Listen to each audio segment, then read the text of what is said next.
지난 영상에서 커버드 콜 전략이 무엇인지에 대해서 간단히 설명을 드렸는데요.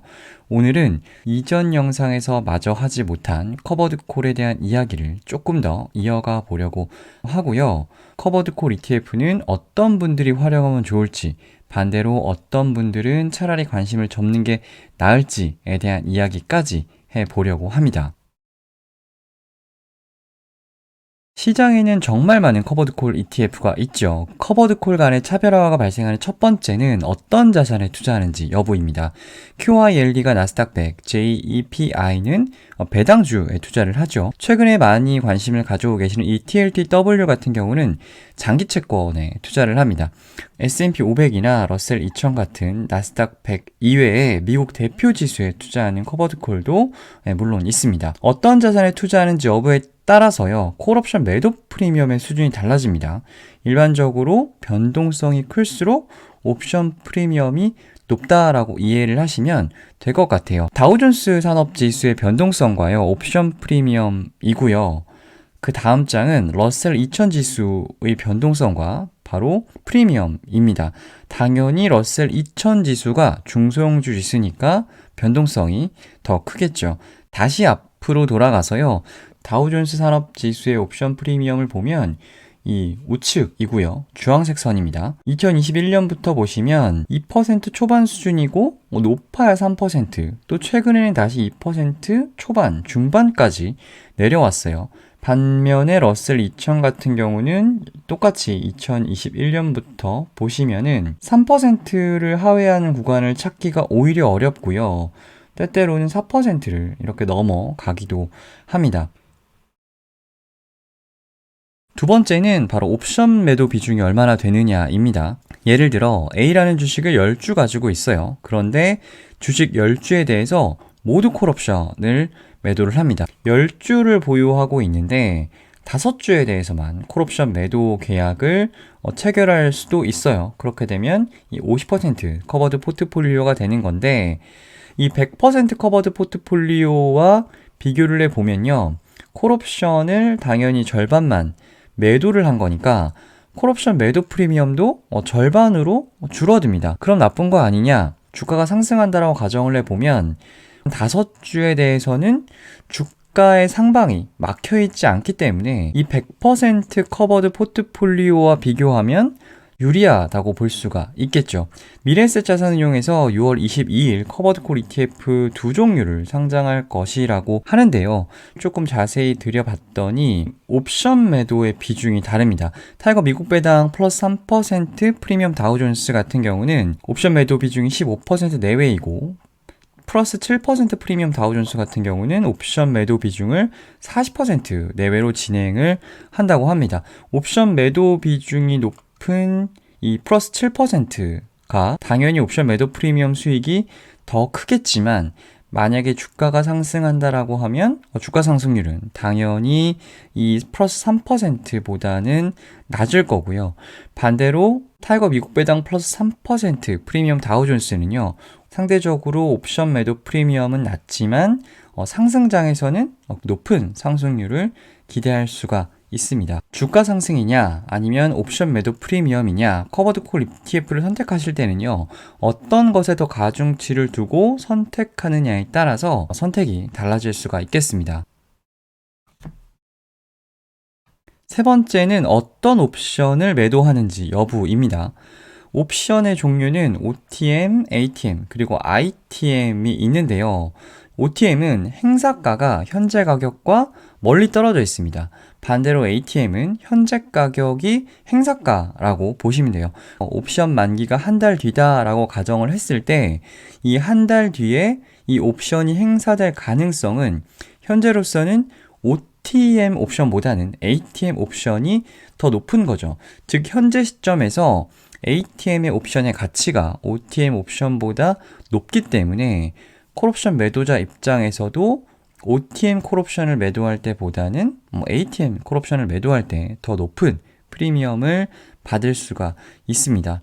ATM과 OTM 어떤 것이 더 유리하냐? 유불리가 아니라 이 역시나 차이점이 너무나 명확하죠. ATM 콜옵션을 매도한 커버드 콜이 더 높은 수준의 인컴을 확보할 수가 있습니다. 그럼 ATM 콜옵션 매도가 더 좋은 거 아닌가요? 이렇게 생각할 수도 있는데 또 그렇지 않죠. 주가가 상승한다라고 가정을 하면 ATM 콜옵션을 매도했을 때보다는 OTM 콜옵션을 매도했을 때가 보다 더 높은 주가 상승분을 가져갈 수가 있습니다. 이번 챕터에서는 조금 다른 이야기를 해보려고 합니다. 커버드콜 ETF가 하락장에서 주식형 ETF 대비 높은 하락 방어력을 유지할 수 있는 것도, 매월 혹은 분기 단위로 높은 분배금을 지급하는 것도 포트폴리오에서 매월 일정한 인컴이 발생하기 때문이지요. 이 인컴은요, 거듭 말씀드리지만 콜옵션 매도 프리미엄입니다. 즉 일정 수준 주가가 상승하였을 때 그 상승분을 포기하는 대가로 받게 되는 거예요. 우리가 흔히 인컴형 자산이라고 부르는 것들이 있죠. 배당주, 채권, 리츠, 하이힐드, MLP도 있고요. 한국이랑은 조금 다른 개념의 우선주이긴 한데 어쨌든 미국의 우선주도 대표 인컴 자산 중에 하나입니다. 이러한 자산들에서 발생하는 인컴들은요, 자산 고유의 특성에 기반한 것이지 미래에 발생할 수 있는 자산 가치 상승분의 일부를 포기하고 대가를 얻는 것은 아니잖아요. 커버드 콜이 나에게 매력적인 전략인가 라는 고민이 드실 때는 미래의 자산 가치 상승분의 일부와 당장의 인컴을 바꿀 의향이 있는가 라는 질문으로 바꿔서 스스로에게 되물어 보시면 어느 정도 현명한 답을 얻을 수 있을 것 같습니다. S&P 500이나 나스닥 100은요, 역사적으로 봤을 때 이렇게 한 번씩 급락을 보여주긴 하는데 그래도 10년 이상을 놓고 보면 우상향하고 있습니다.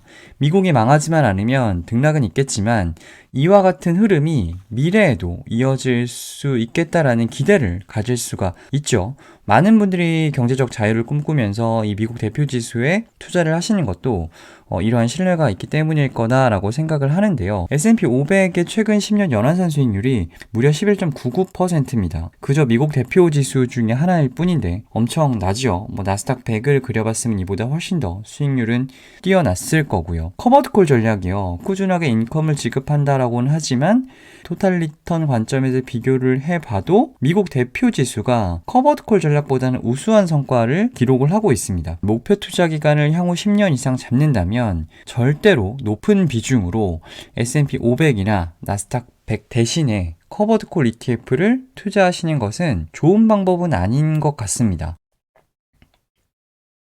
자산을 적극적으로 불려나가야 하는 분들이라면, 조금 더 긴 호흡을 가지고 투자에 임할 수 있는 분들이라면 커버드콜 투자는 개인적으로는 말리고 싶습니다.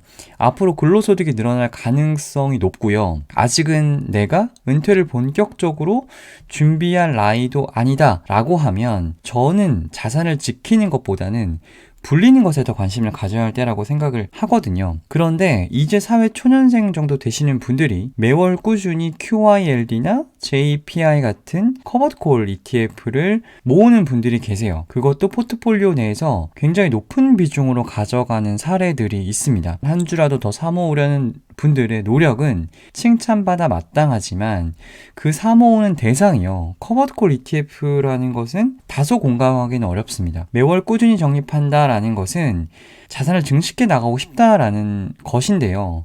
커버드콜 전략은 상승분의 일부를 포기하는 대가로 하방을 막는 전략입니다. 거듭 강조를 드리지만 커버드콜은 자산을 적극적으로 증식시키기 위한 전략이 아니라 자산을 지키는데 보다 적합한 전략이라는 겁니다. 물론 커버드콜 전략이 나쁘다는 것은 절대 아니에요. 포트폴리오 변동성을 낮추고 안정적인 인컴을 얻고자 한다면 굉장히 훌륭한 전략입니다. 이미 축적해 놓은 자산이 어느 정도 있고 매월 안정적인 현금 흐름이 필요한 분들이 대표적으로 커버드콜을 필요로 하시는 분들 이라고 말씀드릴 수 있을 것 같아요. 아마 은퇴를 준비하고 계시거나 이미 은퇴를 하신 분들인데 여전히 포트폴리오 내에서 주식의 비중이 너무 높은 거죠. 그렇다면 이런 분들은 주식의 일부를 인컴 자산이나 또 인컴 자산의 일환으로서 이런 커버드콜 ETF의 비중을 늘려나가는 것을 고려해 보실만 합니다. 커버드콜 전략이 인기를 끌면서 해외는 물론이고요, 국내에도 다양한 커버드콜 ETF가